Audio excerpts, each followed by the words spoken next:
Hi everyone, this is బారుస్ journey. అందరూ ఎలా ఉన్నారండి? 2024 దీపావళి రోజు మొట్టమొదటిసారిగా రాత్రి 12 గంటలకి లక్ష్మీ పూజ చేశానండి. నాకు మంచి రిజల్ట్ వచ్చింది. అందుకే నేను మీతో 1 ఇయర్ తర్వాత షేర్ చేసుకుంటున్నాను. మీరు కూడా ఇలా పూజ చేసి మీకు అంతా మంచి జరగాలని కోరుకుంటూ ఈ వీడియో మీకు షేర్ చేస్తున్నానండి.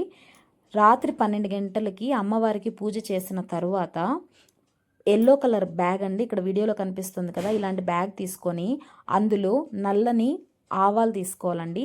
ఆ ఆవాలలో 2 గోమతి చక్రాలు, 2 గవ్వలు, 2 యాలుకలు, 2 పసుపు కొమ్ములు, 1 వక్క కలిపి వాటితో పాటు 100 రూపీస్ నోట్ ఒకటి, 8 రూపీస్ కాయిన్స్ అండి, 108 రూపాయలు మొత్తము. ఈ మొత్తం మిశ్రమాన్ని ఎల్లో కలర్ బ్యాగ్లో పెట్టి లాక్ చేసి దాన్ని లాకర్లో పెట్టాలి.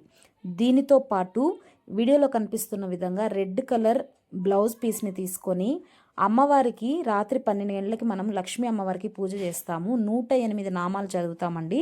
ఆ 108 నామాలు చదివినప్పుడు ఈ విధంగా ఒక్కొక్క 1 రూపీ కాయిన్ సమర్పిస్తాము. ఈ 108 కాయిన్స్ని మనము ఎర్ర గుడ్డలో మూట కట్టి ఈ పసుపు కలర్ బ్యాగ్ని ఎర్ర మూటని లాకర్లో పెట్టుకోవాలి. ఎగ్జాక్ట్గా 1 ఇయర్ తర్వాత ఈరోజు దీపావళి అండి, 2025 మార్నింగ్ దీన్ని తీసి ఈ మంగళకరమైన వస్తువులన్నింటినీ చెట్టు మొదట్లో వేసి ఆ 108 రూపాయలని మాత్రము మనము వాడుకోవచ్చండి. సేమ్ ఇదే ప్రాసెస్ ఈ ఇయర్ కూడా చేసి లాకర్లో పెట్టాలి. లక్ష్మి ఇంట్లో స్థిరంగా ఉంటుందండి. కుదవ పెట్టిన నగలన్నీ విడిపిస్తాము. అంతా మంచి జరుగుతుంది.